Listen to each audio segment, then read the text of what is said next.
show where different contestants from the Kilhorn Church family come to work out the names of Bible characters and how they point us to Jesus.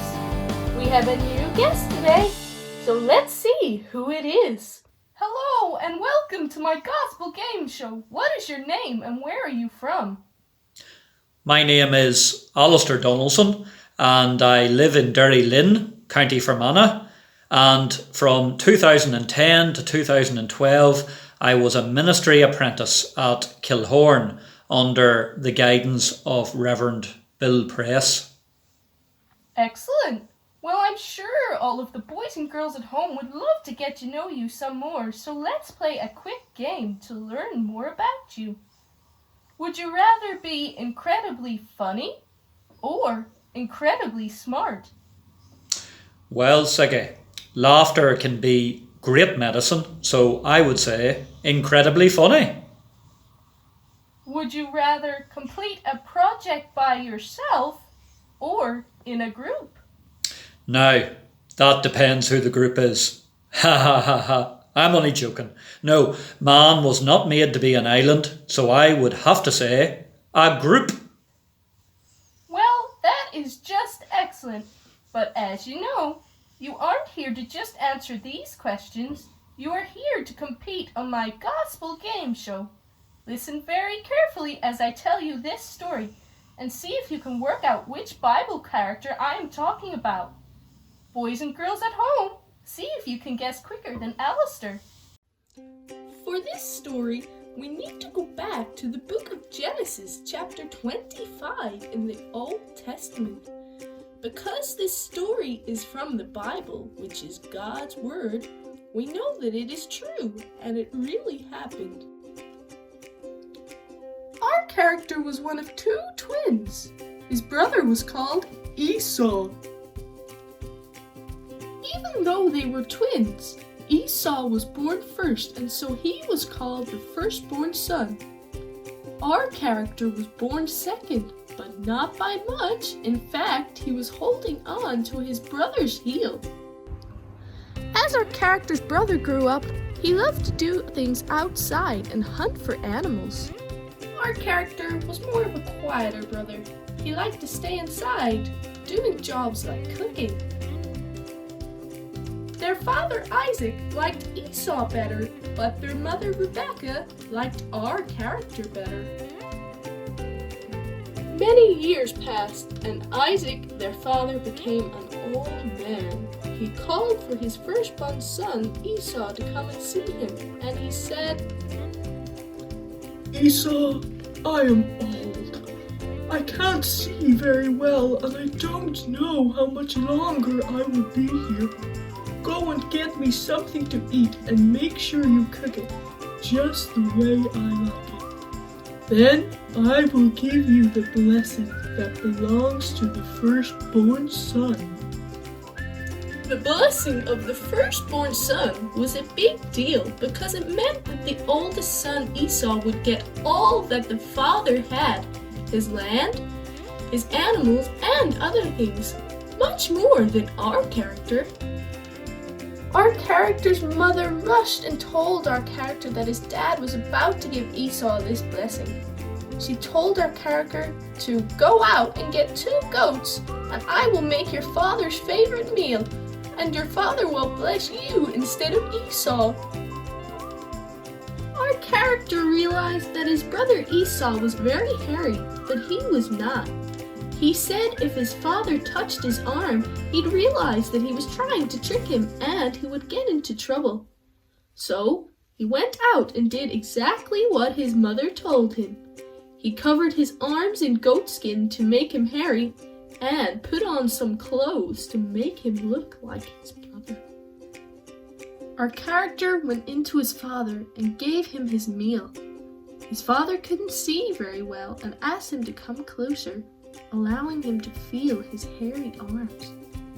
His father said, Your voice sounds like Jacob, but you feel like Esau.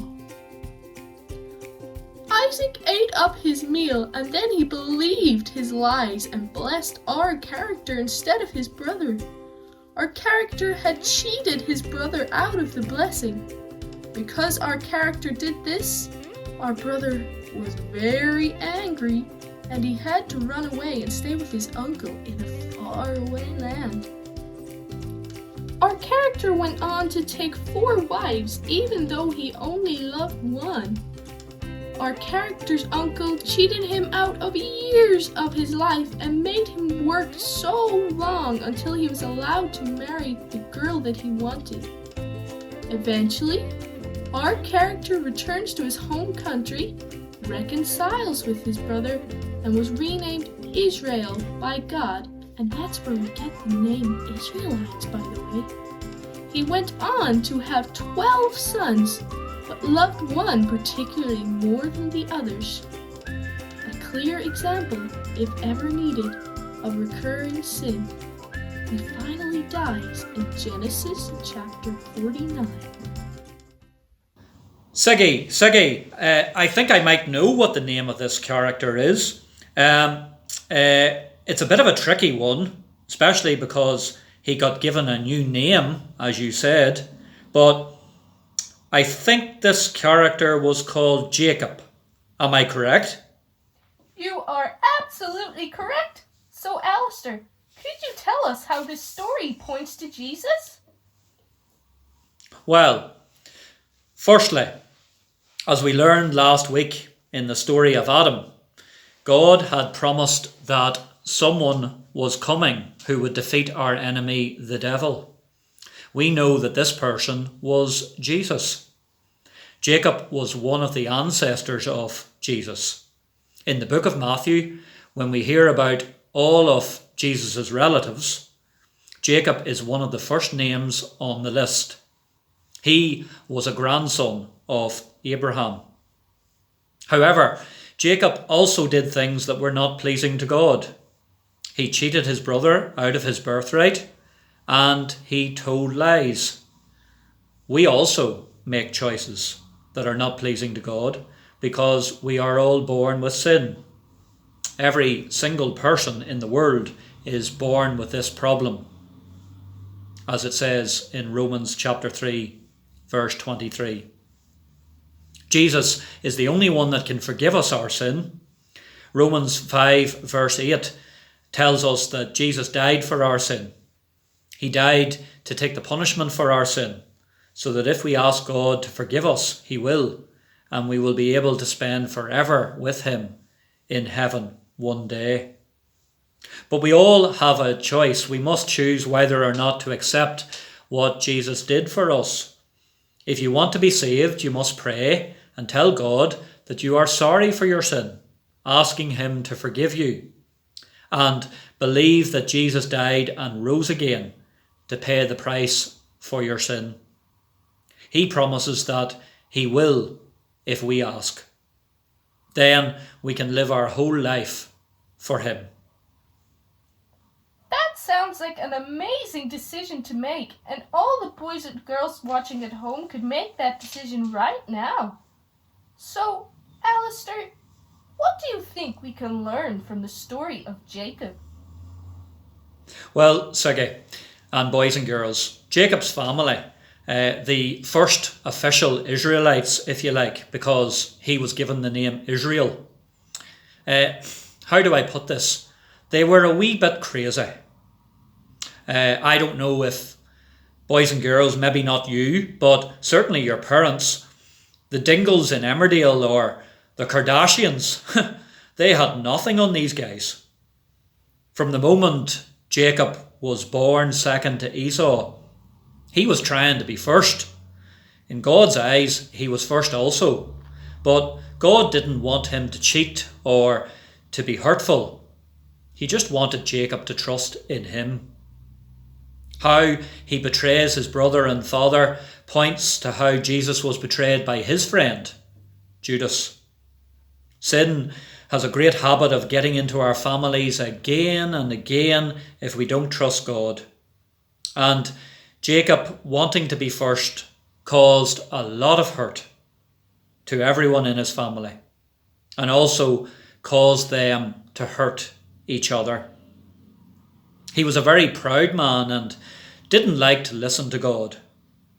But God is greater, much, much greater. He challenges Jacob and rescues him, and this is this is the amazing bit. He does it in a wrestling match. How fun is that? It is good, boys and girls, to be competitive in life sometimes. But at the end of the day, we need to trust that the Lord knows us better than we know ourselves, including our weaknesses. If you have trusted Jesus, you need to realise that your life is not your own, but belongs to God. None of us are perfect, but Jesus. And we need to fix our eyes on him, the author and perfecter of faith. Tells us that in Hebrews chapter 12, verse 2. For it goes on to say in verse 3 how Jesus endured such opposition from sinners so that we will not grow weary and not lose heart. That is such an important lesson. Last question. If you could go back to being a child, what advice would you give yourself from the story of Jacob? Would you believe, Ziggy, that many a person says, I am a big child? I would. Well, but I have to admit, as somebody who has just reached the hearty old age of 38, I have to realise I'm getting further and further away from my childhood every day. But anyway, it's lovely to see the change in Jacob following his fight with God. Many of us spend our lives doing the same thing though, always trying to be first, always fighting with God. If you have brothers and maybe sisters, love them as much as you can and make sure that you tell them. You'll not sound soppy, and even if you do, who cares? God does not have favourites. It tells us in Romans chapter 2 verse 11. There is more than enough for everyone. God has given us everything. He has even given us his one and only Son, who was the firstborn of everyone. Always seeking to be better than others can cause a lot of damage. So we should take our eyes off ourselves and look to Jesus. That is amazing advice, Alistair. Thank you so much for coming on my Gospel Game Show. Thank you for inviting me, Ziggy. Thank you, boys and girls, for having me and hopefully listening to me at some point. Well, that's the end of this Gospel Game Show series because I'm off on my summer holidays. But we'll see you very soon.